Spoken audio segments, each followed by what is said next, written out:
بسم اللہ الرحمن الرحیم۔ اللهم صل على محمد وعلى آل محمد۔ موسیٰ علیہ السلام کو طور پر اللہ سے ہم کلام ہونے کے لیے جا رہے تھے۔ راستے میں ان کو ایک آدمی ملا۔ اس نے موسیٰ علیہ السلام سے عرض کی کہ اے اللہ کے نبی، میں رزق کی تنگی سے بہت تنگ ہوں۔ آپ اللہ سے ہم کلام ہونے جا رہے ہیں تو میری بھی ایک عرض اللہ کے حضور پیش فرما دیجیے گا۔ آپ نے پوچھا کہ کیا عرض ہے تیری؟ آدمی نے کہا، میں رزق کی تنگی کی وجہ سے بہت پریشان ہوں اور میرے دن بہت مفلسی میں گزر رہے ہیں۔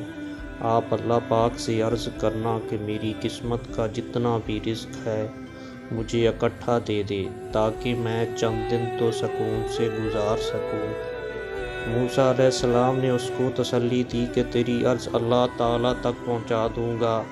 موسیٰ علیہ السلام جب کوہ طور پر پہنچے اور اللہ سے ہم کلام ہوئے تو آپ نے اپنی امتی کی وہ عرض اللہ کے ہاں پیش کر دی۔ اللہ پاک نے اس بندے کی عرض قبول کر لی اور موسیٰ علیہ السلام سے کہا، اس بندے کو کہنا کہ اس کا رزق اسے اکٹھا مل جائے گا، لیکن یہ رزق صرف چند دن ہی چلے گا۔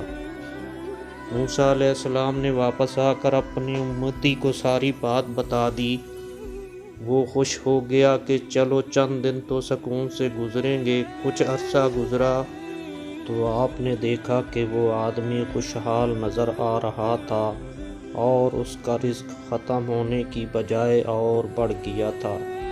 موسیٰ علیہ السلام جب اللہ سے ہم کلام ہوئے تو آپ نے عرض کی کہ اے باری تعالیٰ، میں نے آج عجیب واقعہ دیکھا کہ آپ نے جس آدمی کو چند دن کا رزق دیا تھا اس کا رزق تو ابھی تک ختم نہیں ہوا بلکہ اور بڑھ گیا۔ آواز آئی کہ اے موسیٰ، ہم نے جو رزق اس کو عطا کیا تھا اس نے وہ لوگوں میں بانٹنا شروع کر دیا۔ میرے غریب اور نادار بندوں کو یہ جاننے کے باوجود کہ اس کی ساری زندگی کا اکٹھا رزق ہے، پھر بھی لوگوں میں تقسیم کرنا شروع کر دیا۔ پھر میں ایسے آدمی کا رزق کیسے کم کر سکتا؟